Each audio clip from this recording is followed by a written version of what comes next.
While most presidents wore suit jackets, ties, and dress pants all the time, you don't have to any longer. Because Presidents Unplugged has merch. If you want to check out some new shirts to buy as a nice gift for somebody in your family or just something that you want yourself, go to presidentsunpluggedmerch.com to check out new shirts, hoodies, crew necks, and anything else that you can dream of. Now in many more colors and new designs coming soon. I'm very excited for the President's Unplugged merch store to finally be open. Now, let's get back to the show.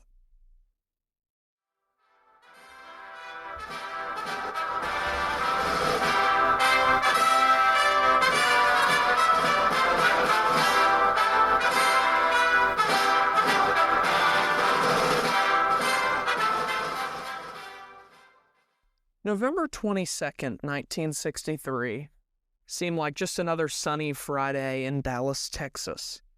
6 people ride together in a single convertible, going through the streets of Dealey Plaza. Governor John Connally and his wife Nellie, First Lady Jacqueline Kennedy, President John F. Kennedy, and 2 Secret Service agents were in the car.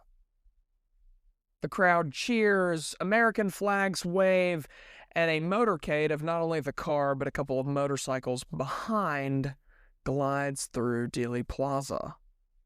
It's supposed to be sort of a campaign-style appearance, a warm welcome from Texas, a state that Kennedy hoped to strengthen support before that upcoming 1964 election. People lined the streets, waving and chanting and shouting his name, just hoping for a glimpse of the president. But what happens next changed our nation forever. Most people think it was one shot, one fatal shot, that ended it all. But before that final bullet struck President Kennedy, another bullet, believed to come from ground level, tore through Governor Connally's arm and grazed John F. Kennedy. Moments later, from the 6th floor of the Texas School Book Depository, Lee Harvey Oswald fired that infamous shot heard around the world. Those few seconds of downright chaos would be replayed endlessly in not only the minds of the people who witnessed it, but the Americans at home, hearing the news that for the first time in 62 years, a United States president had been assassinated. The screams, the confusion, the disbelief, America watched its innocence shatter right there on the streets of Dallas. Welcome to Week 5, the grand Halloween finale of the spooky month of presidential assassinations. I am so excited for today as we dive into the honestly terrible assassination of John F. Kennedy, a moment that America remembers for all the wrong reasons, and one that we don't know enough about. So let's dive into it and finish off the grand finale of this awesome month of spooky assassinations. Before Dallas, before the chaos, John F. Kennedy was the face of a new generation. He was our youngest elected president in American history. And now, something that confused me until about last year studying presidents is that John F. Kennedy was not actually our youngest president. Theodore Roosevelt was.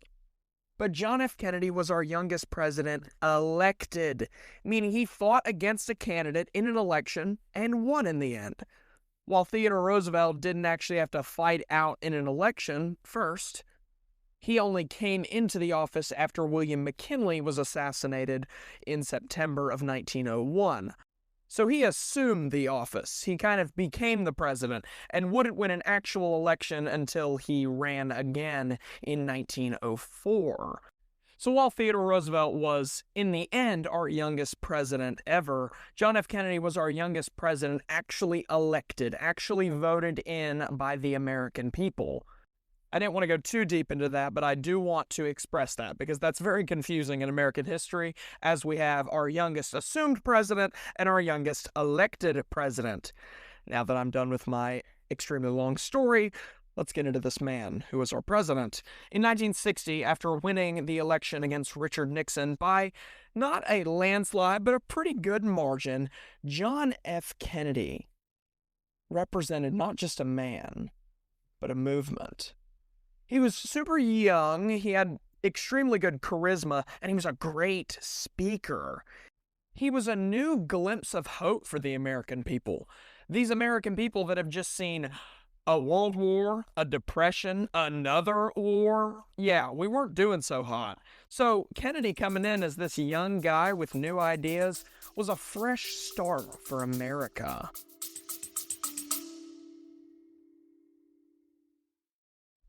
While George Washington himself might not have had an Instagram page, Presidents Unplugged does.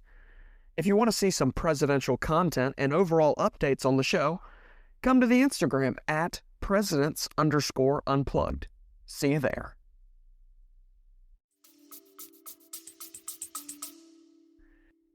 Kennedy symbolized optimism in America. He asked Americans to dream bigger, to do better, and to believe again in the idea of American service.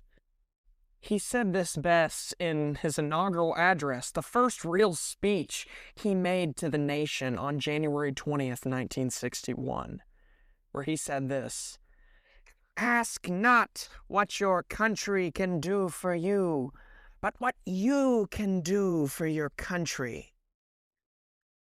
That one line summed up everything Kennedy stood for. He envisioned a nation united not by fear, but by faith. Not to be scared of war or depression, but to have a hope for a brighter tomorrow. Kennedy was not president during a boring time in American history. The beginning of the 60s were absolutely jam-packed with stuff. The failed Bay of Pigs invasion, the Cuban Missile Crisis, and the space race, all kind of leading into the Cold War, were absolutely chaotic times. At one point, a country right off the coast of Florida was pointing missiles at us. But even through that, Kennedy didn't fear. A Democratic president about 30 years before him said this quote, "The only thing we have to fear is fear itself." Kennedy took that into perspective. He realized that with a calm optimism and backing everything he said with courage, he could steer America and really the world itself away from nuclear warfare and towards good relationships. Even with Cuba, a nation that had once been our bitter enemy, pointing missiles at us. If a country is pointing missiles at you, you probably aren't best buddies. His steady leadership and hopeful speeches gave the American people confidence that our future was bright. It almost was like Kennedy's presidency was too good. All this chaos, he stopped with his calm leadership. Kennedy was absolutely loved for this. He was loved for how he took charge in moments when we needed it most to take control of the situation and have America win in the end. And in that time, he had one of the highest presidential approval ratings of all time, approaching 70%. He was extremely popular. But sadly, as history often reminds us, with great popularity comes great opposition. Kennedy was deeply loved, but not by everyone. Some saw his leadership as too idealistic, too hopeful almost, too modern, and too soft on the enemies. Don't be friends with them. They weren't good to us. Others despised his stance against communism and his progressive ideas on civil rights. And of those people who opposed him was a man named Lee Harvey Oswald. Oswald had actually lived in the Soviet Union for a time. He supported Fidel Castro, the leader of Cuba, and was tied in several ways to pro-Cuban movements. He hated what Kennedy represented. He hated hope. He hated courage. And he despised optimism. And on November 22nd, 1963, he decided he was going to destroy it. My goal as a podcast creator is to make my demographic of American history as interesting and as approachable as I possibly can. But there's certain times like these where I need to highlight something. Not all history can be approached in a fun and loving way. Certain moments, like the one that I'm about to talk about, changed our history for a reason. They were traumatizing, they were evil, they were actions that through all of the sin and all of the evil in this world need to be stopped at all cost. But to make sure that history doesn't repeat itself in the negative, we need to talk about them.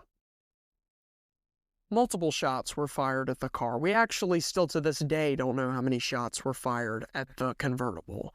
All we know are two major ones. One shot, almost appearing from ground level, meaning there could have been a second shooter, but I'm not about to go into a Kennedy conspiracy for the rest of this episode. One bullet hit the back of Governor Connally and nicked Kennedy. It was shock. In the moment, Kennedy had no idea what was happening, and he almost slumped his head forward to see what was happening. When he slumped his head forward, the now notorious Lee Harvey Oswald took aim and fired a shot, hitting John F. Kennedy directly in the head. And, for lack of a better terminology, his head exploded all over the limousine.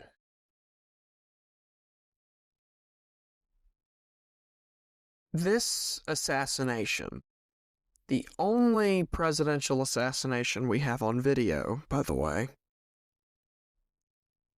is traumatizing. There are people who actually recorded it happen. There were people who saw it right in front of their face. Jackie Kennedy, his wife, was sitting right next to him when he was brutally murdered. U.S. history was rewritten because of one man with his opinions and a bullet. That should make Americans mad. There's a sadness in this event for sure. There was mourning for weeks afterwards. This was unnecessary. And it should set a fire under our American souls that there are people all around the world who hate us and want nothing more for us to fail and give up. But the value of the American dream and the American drive is the fact that we don't give up that easy. We lost a president with a hope for the future of our country that day. John F. Kennedy was pronounced dead at 1 p.m. that day. He didn't live very long. He was 46 years old. He had so much more of a life to give to the American story. But he couldn't because of hatred. As I said earlier, for 62 years, no sitting U.S. president had been assassinated. We'd had multiple generations pass, not seeing one. The nation was stunned, paralyzed, in disbelief at what just happened. Schools closed, church bells rang, and millions gathered around their televisions in silence. The now iconic video of Walter Cronkite the trusted face of the news. He was the one that talked about everything, what was happening in the world. He broke down as he announced Kennedy's death on live television. That was a moment that seared itself into the American memory. The moment that everything stopped. While in the plane of Air Force One, as the plane was taking Kennedy's body back to Washington, Lyndon Johnson swore in as our 36th American president. Being Kennedy's vice president, he actually stood up and finished off a lot of what Kennedy couldn't. But we, as Americans, weren't ready for a next presidency yet. We weren't ready to lose an American that day. A closed casket funeral was held later that week. Jackie Kennedy, wearing a black veil, walked beside that casket as the world watched. Little John Kennedy Jr. saluted his father's coffin. An image that would forever be etched into America's heart. A man fighting and loving our country, gone way too soon. His vision extended far beyond his years in office. Kennedy symbolized youth and vision. His drive was gone, and the country felt older and weaker overnight. We missed him dearly. But here is the American dream. Here is what makes America different.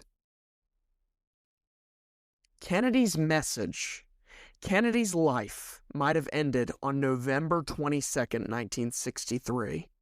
But Kennedy's message will never die. His message of service, unity, and hope outlived that gunfire in Dallas. His speeches continue to inspire even today. His ideals continued to guide our nation.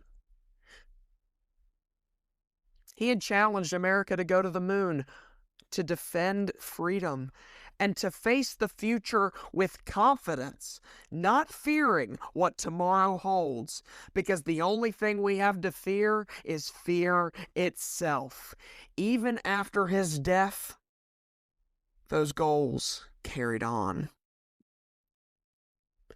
John F. Kennedy himself once said, "A man may die, nations may rise and fall, but an idea lives on." And in many ways, Kennedy's idea, the belief that Americans can build something greater together, still lives on today. As Americans, we can't forget what Kennedy did for us. He put an idea in our minds that tomorrow can be greater because of us. Through our impact, we can change the nation. We can seal our future. Kennedy had a dream. And the only way to fulfill that dream is to not forget what impact he had on the American story. And that's what makes John F. Kennedy so important. Tune in next Friday as we talk about, there's no more spooky month of presidential assassinations. Jokes aside, this month has been a blast. I have loved talking about the presidential assassinations because they're so much more interesting than meets the eye. There's so many more elements to these stories that are pictured in page 37, 49, and 94 in your American history textbook. It has been a blast, and I'm extremely thankful for the support I've gotten through it all. And just a little add-on to finish off the spooky month of presidential assassinations, if you want to see a really cool, possibly presidential Halloween costume, check out the Instagram. Believe you can, and you're halfway there. But now that we're out of the spooky month of presidential assassinations, what are we going to talk about now? Well, what do you do in November? What do you do on November 4th? Mr. Svensson, we vote. No, you don't vote this year. You're going to learn about some of the tightest presidential elections in American history. Starting off next week with the election of 1824, the election that made the candidates hate each other.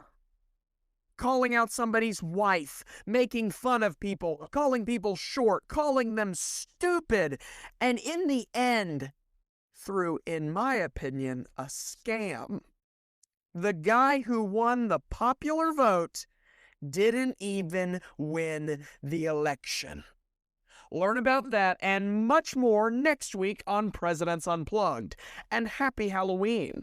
I'm Ty Svensson, and I'll see you soon. God bless.